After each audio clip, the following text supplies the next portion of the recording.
Fala, investidores, sejam muito bem-vindos ao canal Planilheiro Investidor. Eu sou Adriano Costa e nesse vídeo nós vamos falar aí de 6 fundos para iniciar na bolsa em 2023. Tá? Primeira carteira aqui que a gente vai estudar para poder, se você quiser iniciar na bolsa ou quiser montar uma carteira de fundo de investimento imobiliário EFIAGRO. Então vamos fazer aqui um estudo de 6 papéis para que você possa aí fazer também os seus estudos, tá? E iniciar na bolsa aí em 2023 investindo em fundo de investimento imobiliário, tá? E se você gosta desse tipo de assunto, FIF, Agri, FIINFRA, é o principal assunto aqui no canal. Então compartilhe esse vídeo com outras pessoas, deixe o seu like, se inscreva aí no canal. Ajuda muito a gente a disseminar essas informações, tá? E continuar nosso trabalho também.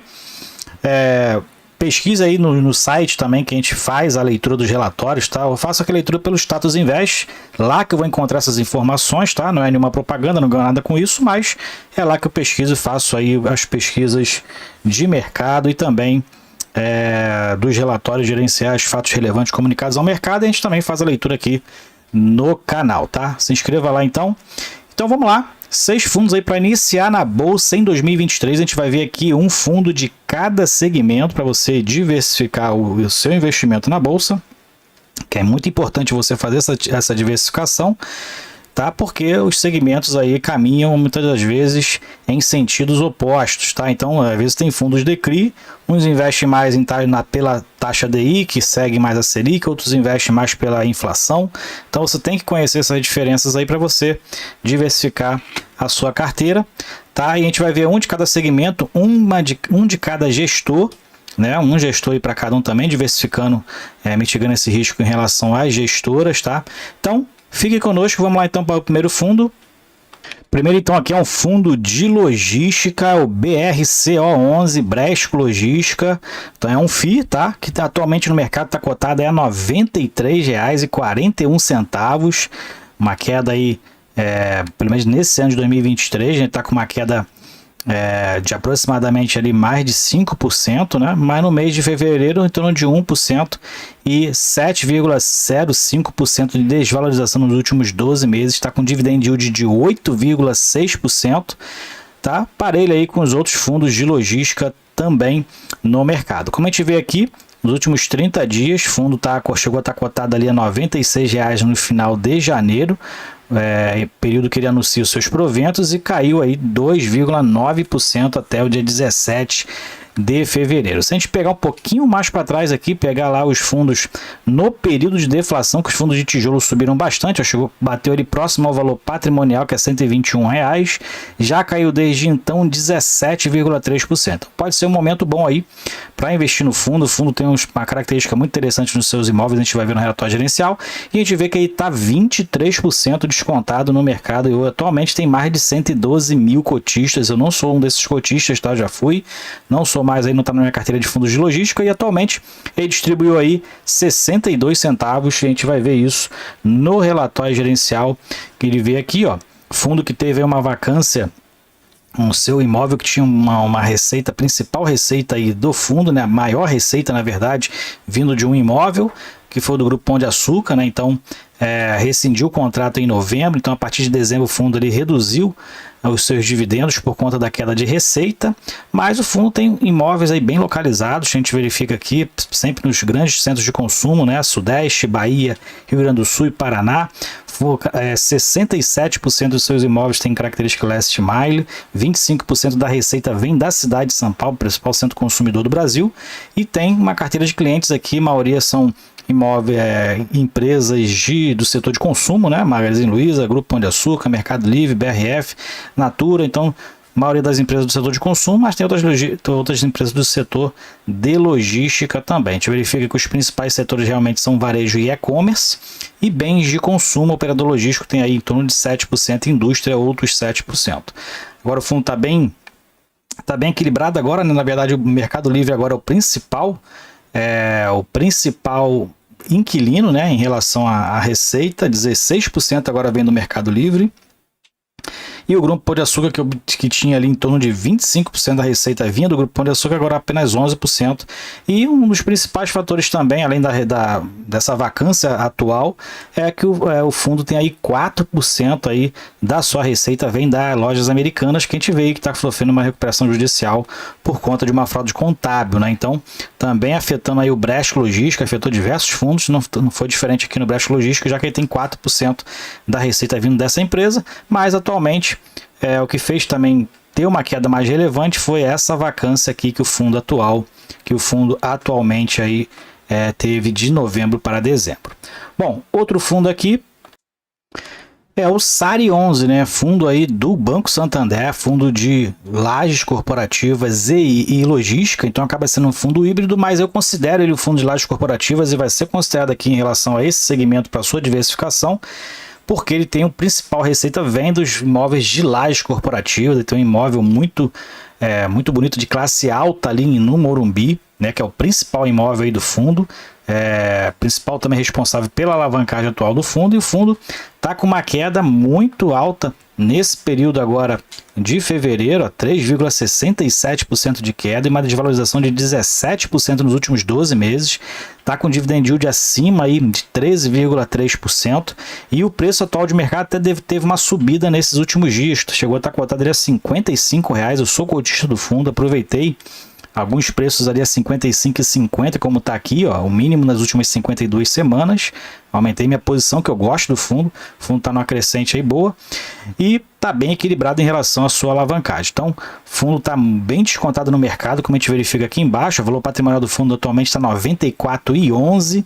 Ele está em torno de 40% descontado e atualmente está com mais de 34.600 cotistas. Como eu falei, eu sou um desses cotistas, tá? E o fundo está com provento linearizado, né? Provento aí regular, acima dos 60 centavos já há muito tempo, desde que ele adquiriu o principal imóvel, que foi o WT Morumbi. E o último dividend yield aí, ó, como ele está abaixo dos R$60, está muito superior a 1%, né? O último agora pagou em torno aí de 1,06% e com a cotação atual está pagando em torno de 1,1% para o fundo de tijolo. Realmente está um dividendo muito bom. Em relação aqui ao seu relatório gerencial, o seu portfólio, né? Então a gente verifica que a maioria das receitas vem do WT Morumbi, como eu falei, o principal imóvel do fundo, né? Outro imóvel de lajes corporativas do fundo é o Work Bela Sintra, então de 6,1%, e os dois de logística aí correspondem em torno de 12% das suas receitas, e 26,7% vem das receitas financeiras do fundo. Tem outros fundos aí também na sua carteira, adquiridos na época lá que ele fez a última emissão de cotas, e resolveu investir em outros fundos que estavam ali surfando receitas, proventos muito altos por conta da alta do IPCA. Então ele fez essas aquisições e está até hoje aí com esses fundos na carteira. Em relação à participação da área bruta locável, o principal aqui é o Santo André, que é o imóvel logístico, né? E 36% vem do WT Morumbi, que eu considero o principal imóvel aí do fundo. E aqui embaixo a gente tem os inquilinos, então os principais inquilinos é a Unilever e a Brookfield Group, representa aí quase 25% da receita recebida, e outras empresas aqui já aí no mercado já há algum tempo, né? Grandes empresas aqui no mercado, que em torno de 16 a 17 inquilinos atualmente, tá? Fundo que tem aqui uma vacância de 93,8% de vacância física, mais zero de vacância financeira, e ao contrário do que alguns pensam, ele não utiliza sua remuneração mínima garantida, já que as receitas que vêm do WT Morumbi, que é onde tem essa RMG, acabam sendo superiores à renda mínima garantida contratual. Então atualmente o fundo não tem vacância financeira por conta disso. E atualmente o fundo tem aqui dentro das suas indexadores aí dos seus contratos, o principal é o indexador do aluguel, realmente o IGPM 68,2%. E o que a gente verifica aqui é que o fundo tem aí também nos seus contratos, né, um prazo de vencimento médio acima de 5 anos, né, que a maioria aqui vence a partir de 2027, né, em torno de 2/3 dos seus contratos vence somente a partir de 2027. Então, dá aí um médio prazo aí para quem quer investir no SARI 11. Mais para baixo a gente verifica que a alavancagem do fundo, então, esse é o principal fator aí de risco do fundo, na minha opinião, e também é uma opinião como cotista, é o principal fator de risco, já que se tiver uma vacância elevada no WT Morumbi, que eu acho difícil atualmente, devido às grandes empresas que estão lá, empresas do ramo sólido também, né? Acaba que essa alavancagem ela está bem saudável aí, pelo menos no curto e médio prazo. Bom, outro fundo então aqui, e na verdade esse fundo agora é um Fiagro, é o DECRA11, fundo aí, um Fiagro da Devan. Então a gente verifica que o fundo atualmente está R$ 9,10 no mercado, chegou a estar abaixo dos R$ 9,00 alguns dias aí de fevereiro. Inclusive eu sou cotista do fundo também, então aproveitei para aumentar minha posição também no DECRA11. Eu acho um excelente Fiagro, que está difícil errar Fiagro atualmente, todos os Fiagros aí pagando muito bem, tem algumas exceçõezinhas ali, mas a maioria pagando muito bem provento aí, com uma carteira ali bem estruturada. A gente vai verificar aqui no DECRA11, 15% está o dividend yield atual nos últimos 12 meses, está com uma desvalorização de 7% nos últimos 12 meses também.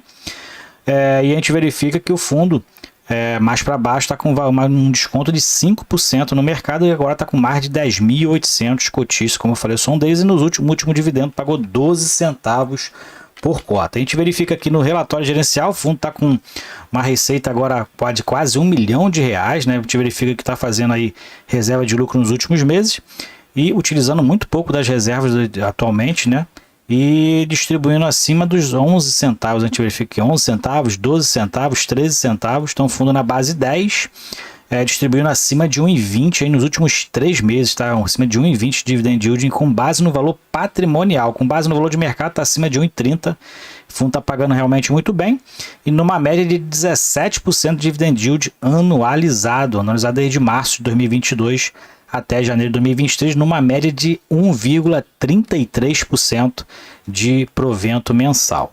E mais para baixo a gente verifica, né, o fundo está com uma liquidez ainda baixa, um fundo com, ainda tem um patrimônio aí modesto, tem alguns CRAs e CRIs na carteira, e o que a gente verifica aqui nos mitigadores de risco, né, a gente verifica que o fundo atualmente tem 85% das subordinações dos seus CRAs e seus CRIs única ou sênior. Para quem não sabe, esse tipo de subordinação dá preferência na distribuição dos proventos, por isso mesmo tem um prêmio de risco mais baixo, além da taxa DI ou da inflação, e tem uma diversificação interessante aqui dentro de segmentos, revenda, distribuição de insumos, granéis, armazenamento de granéis, logística, distribuição de combustível, praticamente dentro do mesmo percentual, numa média de 15% cada um.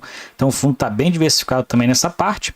80% são CRAs, e o que a gente verifica também em relação ao período de deflação, o fundo não sofreu tanto, né, naqueles 20% que atualmente ele tem de IPCA na carteira, porque 3/4 tinha proteção contra a deflação, e atualmente o fundo está mais voltado, está mais indexado à taxa DI, com um prêmio de risco médio de quase 5%, 75% do seu portfólio indexado à taxa DI. Então o fundo está bem interessante, bom Fiagro, está difícil, como eu falei, está difícil errar um Fiagro aí, está difícil acertar um Fiagro ruim para receber bons proventos.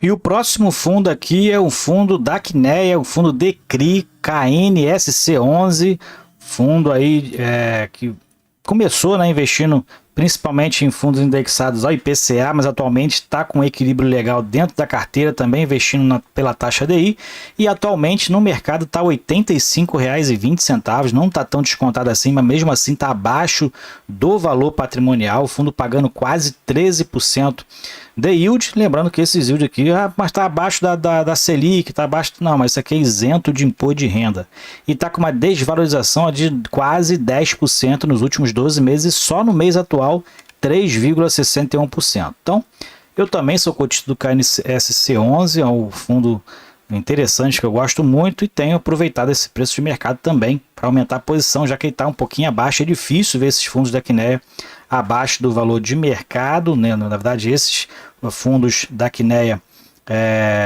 atualmente, né, os fundos DECRI, o KNCR11 agora que está sendo negociado abaixo do valor de mercado, mas antes estava aí acima dos R$100 acima do valor, e esse aqui está abaixo do valor, está começando a pagar bons proventos. Esse valor na verdade reduziu por conta da deflação e ainda não voltou aos patamares, porque todos os fundos estão em queda, tá?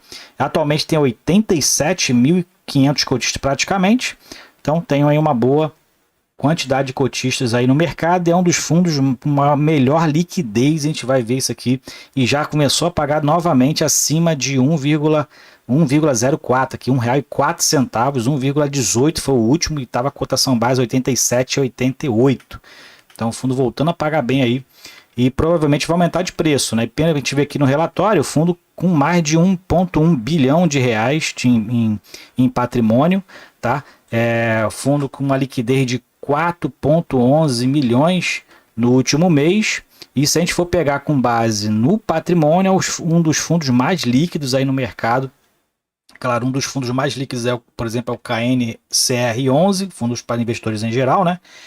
Mas se a gente comparar proporcionalmente ao patrimônio líquido, o KNCC11 é muito mais líquido do que o KNCR11. E mais para baixo a gente verifica aqui na carteira, como eu falei, um fundo agora que está mais equilibrado com relação à indexação da sua carteira, mas mesmo assim a maioria atualmente está pelo IPCA 58%, mas 38% já está aí indexado pela taxa DI. Os principais segmentos aqui é escritório e residencial, e também é um fundo que usa uma espécie de alavancagem para o setor de CRIs, né, operações compromissadas, que faz aí ter uma boa rentabilidade também com essas operações, tá? Então, um fundo bem interessante, 90 milhões de volume de negociação mensal somente em janeiro.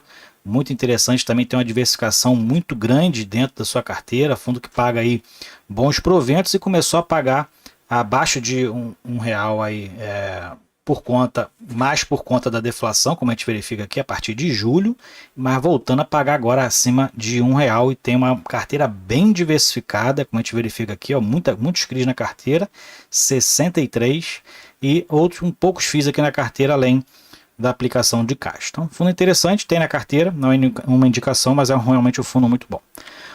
Outro fundo aqui é o HGRU11, fundo de renda urbana, outro fundo do ramo de tijolo, mas agora um fundo mais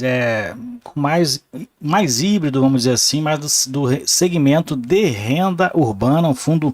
Normalmente os fundos de renda urbana têm muitos imóveis no seu portfólio, não é diferente com o HGRU11, mas o diferencial do HGRU11 é que ele faz muito ganho de capital durante o ano. Atualmente ele está R$ 115,96 no mercado, um pouquinho abaixo do valor patrimonial, a gente vai ver, quase 10% de dividend yield, está com uma valorização nos últimos 12 meses de quase 3%, é um fundo da Credit Suisse, uma grande gestora também aqui no Brasil, que faz um bom trabalho aqui no Brasil, e está 6% descontado no mercado, tem quase 200 mil cotistas e atualmente pagou 82 centavos por cota, é um fundo que tem paga aí proventos linearizados com aquele ajuste sempre no final de semestre. E aqui no relatório gerencial a gente verifica o fundo atualmente é um fundo de 2,2 bilhões de valor de mercado, e tem uma alavancagem bem baixa em relação ao que ele produz aí de ganho de capital, né? 4,1% e está com uma vacância de 1,1%, nunca tinha visto essa vacância, mas ele adquiriu essa vacância recente por conta de uma outra aquisição que ele fez agora em dezembro, né? E essa aquisição veio com uma pequena vacância e foi incorporada então ali ao portfólio. Como a gente verifica aqui na lista, ó, o fundo vendeu todos esses imóveis aqui de uma série que ele tinha das lojas pernambucanas, que ele adquiriu lá em 2021, então fez um ganho de capital muito grande aqui nessas vendas, além dessa última aqui do Mineirão. Então fez um ganho de capital muito excelente nesses imóveis aqui adquiridos em um pouco mais de um ano de aquisição. Fez ali um ganho de capital que fez uma distribuição muito boa nos finais de semestre, né?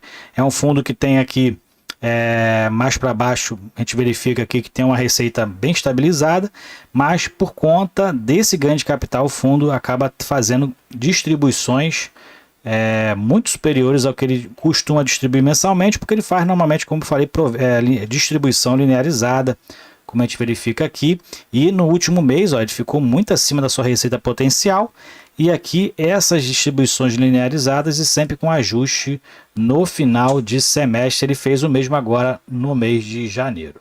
Então o fundo tem essa política de distribuição, tá? Ele mantém ali durante os 5 meses do semestre e acaba acumulando, né? Se tiver ganho de capital, qualquer outra coisa, acaba acumulando sempre no final de cada semestre. E é um fundo que tem muitos imóveis, né? Depois você pode baixar o relatório aí, fazer uma leitura mais detalhada do fundo, tá? Ele tem muitos imóveis no seu portfólio e uma baixa alavancagem, como a gente verificou lá em cima. E para encerrar agora, um fundo do setor de shopping center, né? Não podia faltar na carteira do setor de shopping center. Aqui trago aqui o HSML11, dos fundos de shopping mais descontados, e para mim um bom fundo. Tenho na carteira, é o único fundo de shopping que eu tenho na carteira, é o HSML11, que atualmente está com, nos últimos 12 meses, está com uma valorização de 3,68%, mas mesmo assim está com desconto muito alto ainda no mercado, quase 10% de yield pago. E a gente verifica que dentro do valor patrimonial está 18% descontado no mercado, apesar daquela valorização que o fundo está há muito tempo aí na casa dos 70 e poucos reais, né? E sempre está uma oportunidade muito boa pegar aí o HSML11, que atualmente tem quase 150 mil cotistas na sua base e distribuiu 70 centavos por cota, em torno de quase 0,90% em relação ao valor atual de mercado. Quando a gente pega aqui o relatório gerencial, a gente verifica que é um fundo de 1,2 bilhões de reais, né, no mercado, valor patrimonial 1,5 bilhões, mas é um fundo de ativos. Se a gente pegar o valor patrimônio, o balanço patrimonial do fundo, é um fundo com ativos de mais de 2,3 bilhões em ativos, tá? Por conta de uma alavancagem alta que ele tem, acaba que o patrimônio líquido tem uma redução muito superior, né? E as duas últimas aquisições do fundo, que gerou uma boa receita para o fundo, aí aumentando inclusive os seus resultados, fez com que a alavancagem também ficasse aí superior a 30%, né? Mesmo assim o fundo gerando bons resultados. O principal fator de risco do fundo hoje é exatamente a despesa financeira, os serviços dessa alavancagem, dessa dívida que ele tem atualmente, que nos seus resultados aqui na DRE gerencial chega a quase 3 milhões de reais, né? O que eleva bastante aí, então, a despesa do fundo, né? Mas as receitas também têm melhorado. O último adquirido, que foi o lá de Barueri, se eu não me engano, o último imóvel adquirido, onde ele tem inclusive a alavancagem, que é o de Uberaba, teve uma melhora depois que o fundo adquiriu, em torno de 8%, foi a 88% de resultado bruto ali dos shoppings, né? Então, como eu falei, o fundo atualmente tem 2,3 bilhões em imóveis, só que 886 milhões em dívidas de financiamento de imóveis, tá? Mas a princípio essa dívida aí está saudável. O fundo de shopping, normalmente esse fundo aqui dificilmente fica com ocupação abaixo dos 95%, então o que dá aí uma solidez nessa alavancagem do fundo aí, já que todas são maioria de longo prazo. Então, para mim é um bom fundo, tem diversificado, tem procurado crescer, apesar das dificuldades de fazer uma emissão, mas tem procurado crescer de alguma forma saudável para gerar retorno aos cotistas. Bom, então quanto renderia essa carteira aí se você adquirisse uma cota apenas, apesar de ter alguns aqui na base 10, na base 100, mas uma cota de cada um, independente da sua base de preço, quanto é que sairia essa carteira e quanto é que você teria recebido de provento em janeiro? Então essa primeira carteira aqui que a gente está apresentando, R$ 437,10 custaria ela aos preços que a gente está aqui aproximadamente de mercado, tá? Renderia para você R$ 3,94. Então, uma cota de cada uma renderia, às 6 renderia R$ 3,94, um dividend yield mensal de 0,9%, um bom yield aí para uma carteira bem diversificada em segmentos e em gestora. Então, uma gestora de cada fundo, né? Uma gestora aí, diversificando em gestão e também diversificando em segmento. Aqui você mitiga o risco aí da sua carteira, tá ok? Então essa aí, primeira carteira do canal, fica ligado, a gente vai postar nos próximos dias a segunda carteira aqui do canal. Não é carteira recomendada, mas é uma carteira para você estudar e verificar se é uma boa oportunidade aí esses fundos, né? E mostrando aí a rentabilidade dessa carteira aí no último mês, ok? Espero que vocês tenham gostado do vídeo, fiquem com Deus, até o próximo vídeo, tchau, tchau.